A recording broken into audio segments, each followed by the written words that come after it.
वरळीमध्ये भाजप आणि ठाकरेंची शिवसेना आमने-सामने. कामगार युनियनवरनं भाजप आणि ठाकरेंच्या सेनेत राडा. मुंबईच्या हॉटेलमध्ये भाजपकडनं नियमबाह्य पद्धतीनं संघटनांची नोंद झाल्याचा आरोप. वरळीतल्या राड्याची मुख्यमंत्री फडणवीसांकडनं दखल. भाजप कामगार संघटनेच्या पदाधिकाऱ्यांना रात्री वर्षा बंगल्यावर बोलावलं.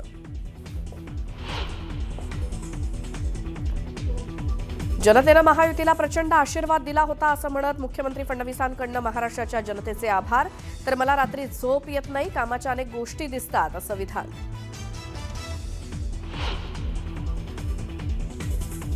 नगर परिषद आणि नगरपालिकांचा निकाल 21 डिसेंबरलाच. नागपूर खंडपीठाचा निर्णय सुप्रीम कोर्टाकडनं कायम. तर सर्व निवडणुका 31 जानेवारी 2026 पूर्वी घ्या, सुप्रीम कोर्टाचे आदेश. देवा भाऊ के बारे में कहा जाता है कि भाजपा तो पूरा देवा भाऊ की है ही, पर महाराष्ट्र की सारी राजनीतिक पार्टियां कैसा चलती हैं वो देवा भाऊ तय करते हैं. राज्यातील इतर पक्ष कसे चालणार हेही देवाभाऊच ठरवतात. मंत्री मंगल प्रभात लोढांच्या विधानामुळे चर्चांना उधाण.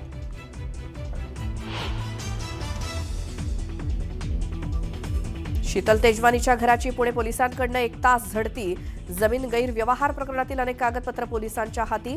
काही इलेक्ट्रॉनिक गॅझेटही जप्त केल्याची माहिती. शिंदेंच्या शिवसेनेचं नाशिकच्या तपोवनात आंदोलन. वृक्षतोडीच्या निर्णयाविरोधात शिंदेंची शिवसेना ही आक्रमक. तर गिरीश महाजनांकडनं झाडं लावण्यासाठी जागेची पाहणी. डीजीसीएकडनं इंडिगोला नियमांमध्ये शिथिलता. नवे आदेश जारी. साप्ताहिक सुट्ट्यांबाबत आधीचेच नियम तत्काळ प्रभावानं लागू. देशभरात विमानसेवेला फटका बसल्यामुळे डीजीसीएचा मोठा निर्णय.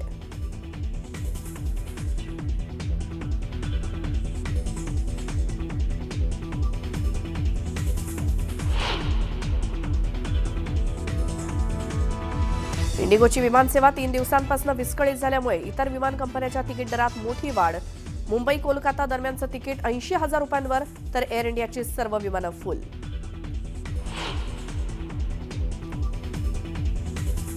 आणि पंतप्रधान मोदी आणि रशियाचे राष्ट्राध्यक्ष पुतीन यांच्या द्विपक्षीय चर्चा. आरोग्य आणि शिक्षणासंदर्भात भारत आणि रशियामध्ये करार.